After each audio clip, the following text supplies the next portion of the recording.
What's something Americans do that feels absurd to Russians? Smiling all the time. Smiling all the time is like this being way too friendly to strangers. But sometimes it feels so like not natural. It's like, hello, how are you? It's like Oh, that especially intonations yeah. are really like they sound absurd. Yeah, they Really. do. Way too exaggerated, like insincere, totally fake, performative, shallow, meretricious, I would say. Fake. This is the word I needed when I tried to say about like smiling, because sometimes it feels like really fake. Yeah.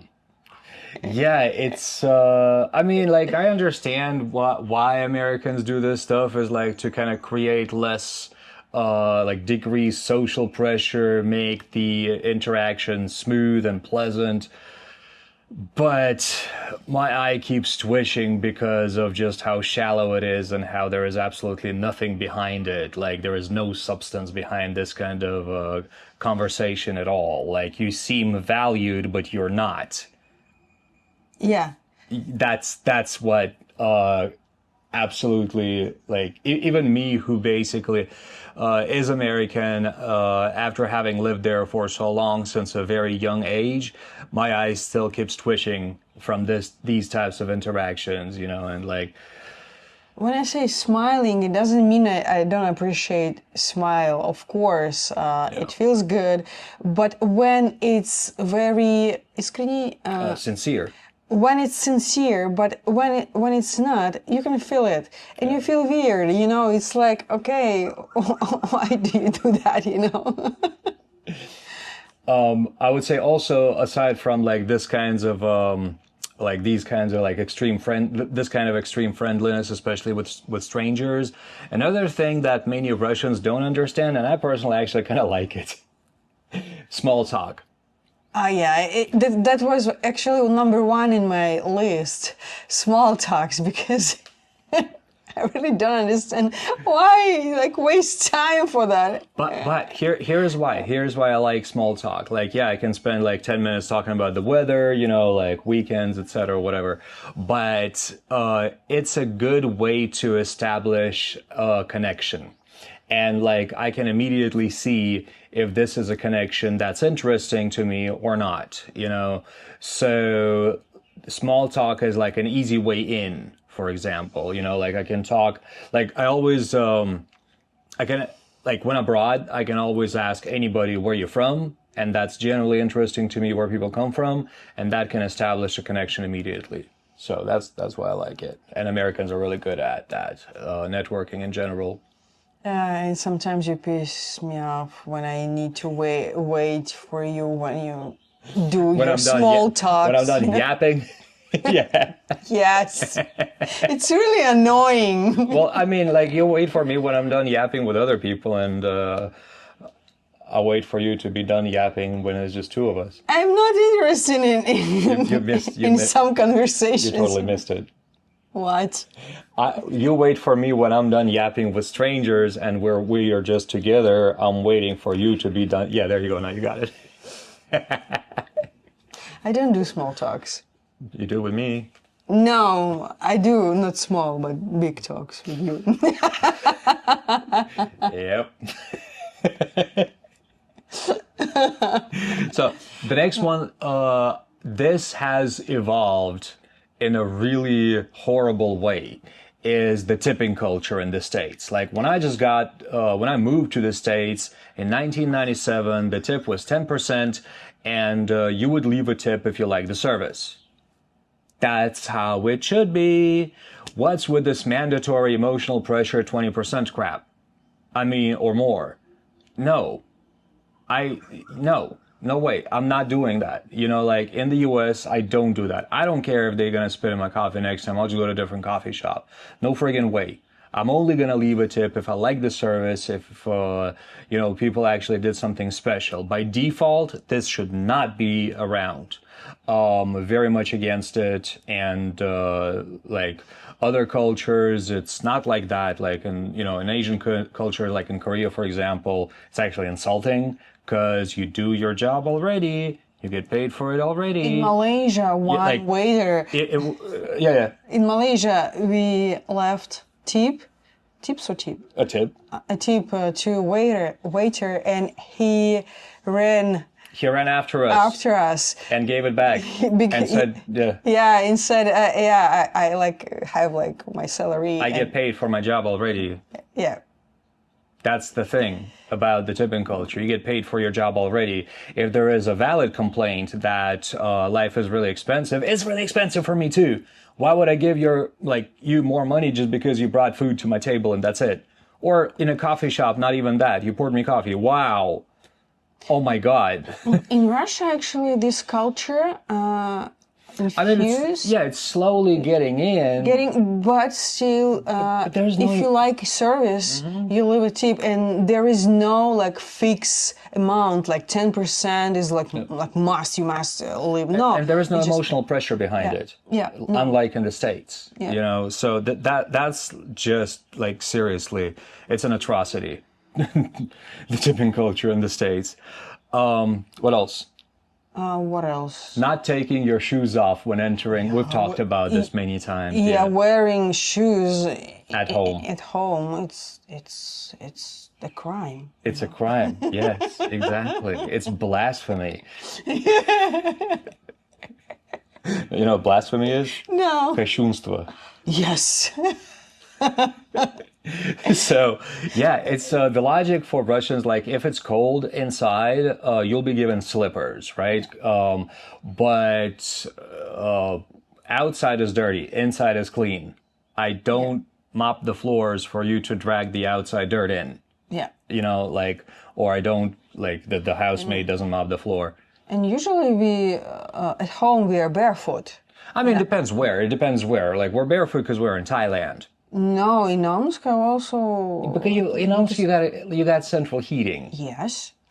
So barefoot. In countries like Argentina or or most places in the U.S., you don't friggin' have central heating. I'm Russian. I'm from Russia, not from Argentina. Okay, so.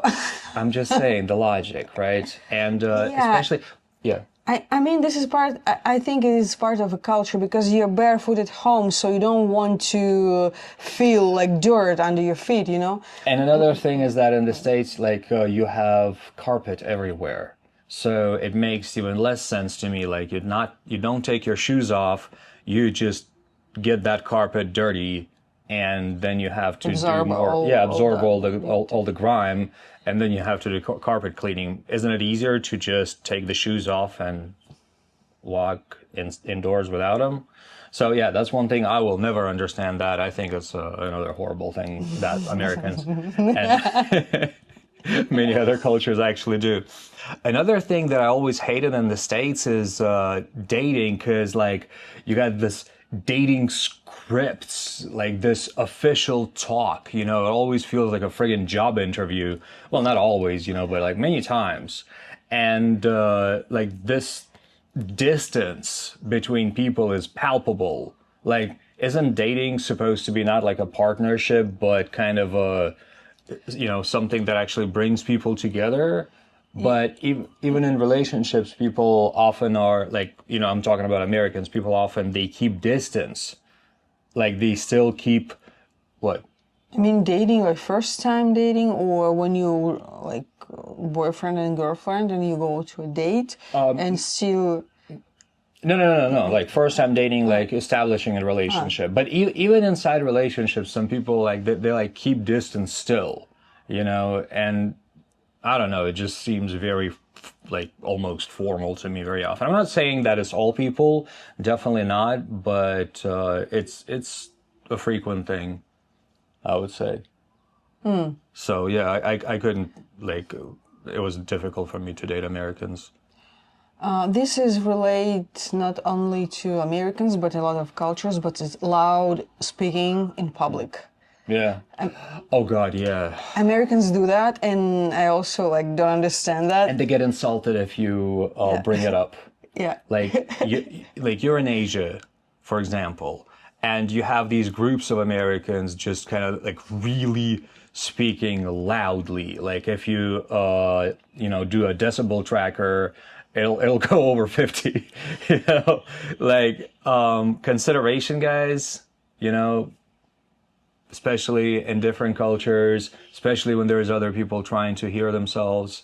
That's one thing I don't understand, like the loudness. And This is not only Americans, to be honest. it's not only Americans, But now we speak about American culture. but it's certain nations. Like seriously, like it's a nation behavior. Like I've heard Italians, Chinese, Vietnamese also tend to be, again, obviously not everybody, but tend to be on the loud side. Whereas Russians, Thais, Japanese tend to be, Koreans definitely tend to be on the quiet side. But yeah, it's like, I think to me, it's about consideration. Another thing is this kind of like work identity. Like when you meet many Americans, the first question is, what do you do? I don't. I mean, I do, but still, like, I'm more than, I mean, like, it's a normal question, but it just feels that, like, you're being kind of, I don't know. It's kind of an identification, I think. Identity, yeah. Because in Russia, I think we also ask, like, what's your job or... I mean, something. yeah, but like, what do you do immediate, like, as an immediate question upon introduction? It feels like a reduction to a work identity. You know what I mean? Like, I'm only a small part of how I earn my money is me. I mean, how I earn my money is only a small part of me. Yeah, there you go. So that's one thing. I don't agree, actually. Go ahead. Actually, it's not like a today's topic, but I just don't agree because if you're a doctor, it defines your life. It depends, yeah. You know? Yes, but still, I mean, like, there's more to you. Like, for example, you may be a doctor, you like bicycling, for example, like, or you, I don't know, collect beer cans or whatever. Like, there's other stuff to people. It's the next question. What's your hobby, for example? I guess in our day and in our world is becoming more and more valid. So I guess, yeah, that's all. Like the biggest things that we have to say. Maybe we missed something. If we did, please leave a comment and like on the difference, on the perceived difference between Russians and Americans. And if you are from another culture, also share in the comments what seems weird about like absurd about Americans for you. Or Russians. Or Russians, of course. So we're going to pick the next one. While we're picking the next one, don't forget to give us a like and subscribe to the hat for more randomness about the Russian culture, language, heritage, and things like that. I think we did that one. No, we didn't. We just talked about food yesterday. No, what's the most Russian meal ever and why that. does it taste like home? We didn't do it. Okay. Look, we went over these one by one like last week. Okay. This is probably your thinking. But We did we this. already spoke about buckwheat, no? We spoke about food yesterday. That's why you think that we did it. No, I just... Okay, let's do that. Let's do it. Okay. What's the most Russian meal ever and why does it taste like home? Yes. So we're going to do this one tomorrow. Talking about food again. And yeah, thank you very much for watching and see you in the next one. Turn it off. No. No, do turn it off. What?